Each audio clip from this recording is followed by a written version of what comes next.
자, 대한민국 정부 부처 중에서 기자들의 질문을 받을 수 없던 곳이 있는데 바로 대통령실이었습니다. 그렇기 때문에 대변인과 기자들과의 신경전도 종종 벌어지곤 했던 곳이 또 대통령실이기도 합니다. 자, 대통령실에 카메라 설치된다는 내용들 많이 접하셨죠? 그게 이제 실현이 됐습니다. 어제부터 대통령실 브리핑 룸에서 기자들의 질문 모습까지 공개하게 된 겁니다. 어떻게 분위기가 바뀌었는지 보여드리겠습니다.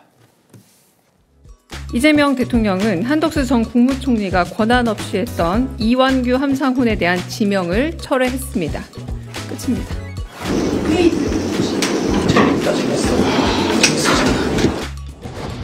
Q&A 받겠고요. 오늘부터 쌍방향 촬영해서 KTV 통해 생중계됩니다. 전범진입니다.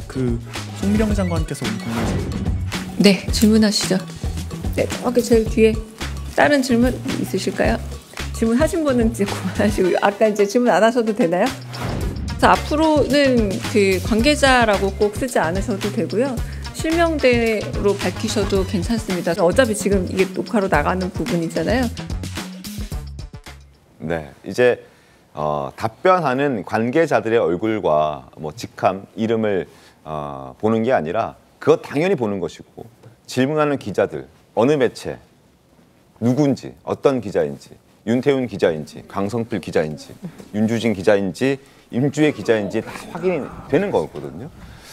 기자 얼굴과 소속사를 이제 공개하게 된 겁니다. 그래서 이제 백브리핑 같은 것들도 좀 사라지는 분위기가 연출될 수 있고요. 그래서 아마 좀 더 답변하는 사람도, 질문하는 사람도 좀 더 고민하고 신중하게 질문하고 좀 더 조심스럽게 답변할 수밖에 없는 그런 대통령실의 브리핑 상황이 되어버렸는데 좀 이렇게 변화는 어떻게 좀 보십니까? 그러니까 이런 전체적인 변화의 추세 자체는 세계적인 글로벌 스탠다드에 맞을 수도 있겠습니다만 네. 사실 이것이 왜 이루어지는 것인가 그 계기를 우리가 본다면 네. 저는 과거에 문재인 정부 당시에 그 대통령에게 정책 기조, 그러니까 경제 정책 기조를 왜 바꾸지 않느냐 그 자신감은 어디서 나오는 것이냐라고 질문했다가 과거에 그렇죠 김예령 대변인이죠. 지금 국민의힘 대변인 그렇습니다. 네. 경기방송 기자였는데 어마어마하게 여론적으로 공격을 받고 네. 특히 그 당시에 문파라고 하죠. 그런 세력들로부터 집중적인 타격이 되면서 결국은 기자의 생활을 그만두게 되는 그런 결과로 이어졌습니다. 그러니까 저는 이것이 그런 제2의 김예령 사태를 가져올 수 있는 하나의 도화선이 될 수 있다. 이런 네. 아쉬움이 있고요. 사실 지금 국민들께서는 대통령실의 이 Q&A가요. 네. 단지 기자가 질문하고 거기에 대변인이 답변하고 이런 수준이 아니라요. 사실 공식적으로 전달할 수 있는 정보는 브리핑을 합니다. 네. 그런데 카메라가 꺼지고 거기서 주고받는 Q&A는 사실은 서로가 공감대를 형성하고 오해를 풀고 때로는 기자들의 여론도 관리하고 또 네. 기자들이 보도는 하지 않더라도 비보도를 전제로 어떠한 정보를 취득함으로써 계속 정부 정책을 팔로우하는 거거든요. 그런 어떤 공감대를 형성할 수 있는 소통의 기회가 이렇게 낱낱이 모든 것이 공개돼 버리면은 정말 메말라진다. 그리고 이렇게 되면요, 저는 대통령실이 좀 후회할 수 있다고 보는 것이 네. 아마 더 센 기자들이 나타나기 시작할 겁니다. 이제 내 얼굴, 내 이름 다 나가도 돼. 네, 이런 네, 기자들이 해보자. 모일 네. 거예요. 그러면은 아마 강효정 대변인 더 힘들어질 겁니다.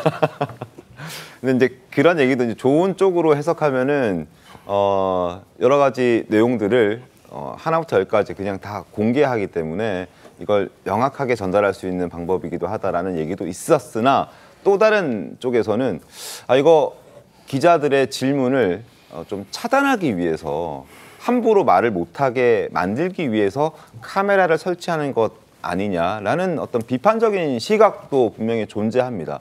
그리고 일각에서는 이재명 대통령의 어떤 강성 지지층들 이쪽에서는 그래 이제 얼굴 공개됐고 그리고 기자들의 직함이라든지 이름도 공개가 되니까 근데 그거를 우리가 확실히 볼 수 있게끔 명찰도 좀 달아줬으면 좋겠다. 이런 얘기까지 지금 등장을 해요. 임주혜 변호사님 어떻게 보셨습니까? 그래서 사실 일장일단이 있을 수 있는 것 네. 같아요. 우리가 흔히 인터넷상에서만 봐도요. 그러니까 실명으로 진행이 되는 그런 네. 사이트들도 있고 아니면 익명으로 댓글 같은 걸 달 수 있는 사이트도 있는데 경우에 따라서는 이 익명이 문제를 일으키는 경우도 정말 많지만 네네. 자유로운 의사소통이 가능하다는 장점은 또 있거든요. 우리도 이제 명찰을 달고 방송에서 이야기를 하는 그런 직업을 갖고 있지만 네네. 그에 따른 당연히 책임감과 그 의무를 부담하게 됩니다. 기자들은 당연히 신분이 노출되어 있고 경우에 따라서는 본인의 이름 그리고 소속을 밝히고 질문하는 것이 더 공정성을 기리고 날카로운 질문을 하기도 하겠지만 네. 어떨 때는 눈치를 보게 되는 경우도 있을 수 있을 것 그런 같아요. 경우도 있을 수 있어요. 충분히 있을 네, 수 있을 것 네. 같습니다. 그 눈치를 본다는 게 꼭 부정적인 의미만은 아니지만 네. 정권의 어떤 비위에 맞춰야 되는 경우가 발생할 우려가 있는 건 아니냐 내지는 국민들의 반응을 조금 더 살피게 되지 않느냐 또 이런 리스크도 있기 때문에 진행을 좀 해봐야지 네. 알 수 있을 것 같습니다. 그러니까 좀 지켜보죠. 어제부터 이제 시작이 됐으니까 카메라 4대가 설치됐습니다. 뭐 이렇게 풀샷도 잡히고 일일이 한 명씩 잡히기도 하고 4대가 설치됐고 앞으로 이제 분위기가 어떻게 달라질지 정말 기자들이 편하게 얘기할 수 있는 상황이 됐는지 아니면은 조금 주저할 수밖에 없는 상황이 될런지 이런 부분들 저희가 눈 크게 뜨고 한번 지켜보도록 하겠습니다.